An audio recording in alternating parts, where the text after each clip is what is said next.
ओम शांति। आज हम जानेंगे कि प्रजापिता ब्रह्मा और ईश्वरीय विश्वविद्यालय का संक्षिप्त परिचय। प्रजापिता ब्रह्मा कुमारी ईश्वरीय विश्वविद्यालय का मुख्य स्थान है आबू पर्वत। ये जो ईश्वरीय ज्ञान व सहज राजयोग दिया गया है उसकी विस्तार पूर्वक शिक्षा प्रजापिता ब्रह्मा कुमारी ईश्वरीय विश्वविद्यालय में दी जाती है। इस ईश्वरीय विश्वविद्यालय की स्थापना परम प्रिय परमात्मा ज्योतिबिंदु शिव ने 1937 में सिंध में की थी। परमपिता परमात्मा शिव परमधाम अर्थात ब्रह्मलोक से अवतरित होकर एक साधारण एवं वृद्ध मनुष्य के तन में प्रविष्ट हुए थे, क्योंकि किसी मानवीय मुख का प्रयोग किए बिना निराकार परमात्मा अन्य किस रीति से ज्ञान देते। ज्ञान एवं सहज राजयोग के द्वारा सतयुग की स्थापना अर्थ ज्योतिबिंदु शिव का जिस मनुष्य के तन में दिव्य प्रवेश अथवा दिव्य जन्म हुआ, उस मनुष्य को उन्होंने प्रजापिता ब्रह्मा ये अलौकिक नाम दिया। उनके मुखारबिंद द्वारा ज्ञान एवं योग की शिक्षा लेकर ब्रह्मचर्य व्रत धारण करने वाले तथा पूर्ण पवित्रता का व्रत लेने वाले नर और नारियों को क्रमशः मुखवंशी ब्राह्मण तथा ब्राह्मणियाँ अथवा ब्रह्मा कुमार और ब्रह्मा कुमारियाँ कहा जाता है, क्योंकि उनका आध्यात्मिक नवजीवन ब्रह्मा के श्रीमुख द्वारा विनिश्रित ज्ञान से हुआ। परम पिता शिव तो त्रिकालदर्शी है।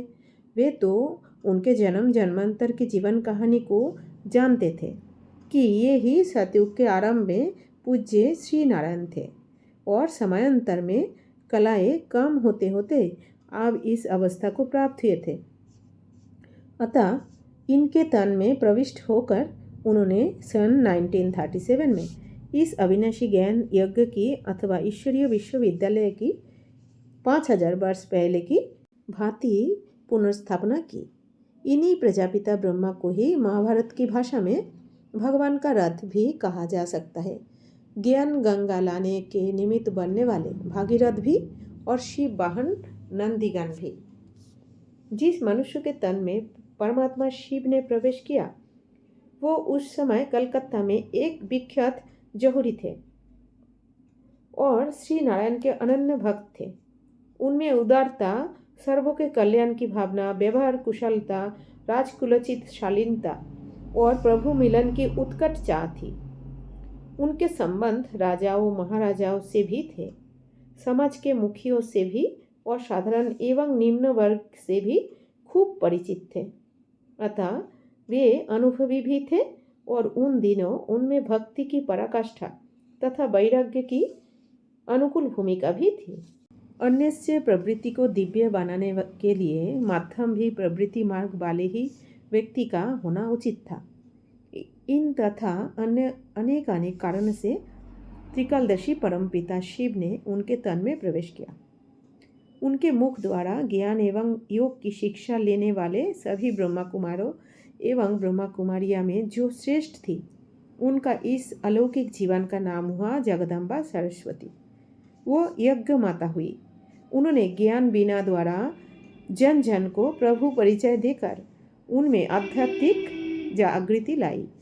उन्होंने आजीवन ब्रह्मचर्य का पालन किया और सहज राजयोग द्वारा अनेक मनुष्य आत्माओं की ज्योति जगाई। प्रजापिता ब्रह्मा और जगदम्बा सरस्वती ने पवित्र एवं दैवी जीवन का आदर्श उपस्थित किया। ओम शांति। और जानकारी के लिए आप अपने निकटवर्ती प्रजापिता ब्रह्मा कुमारी ईश्वरीय विश्वविद्यालय में संपर्क करें।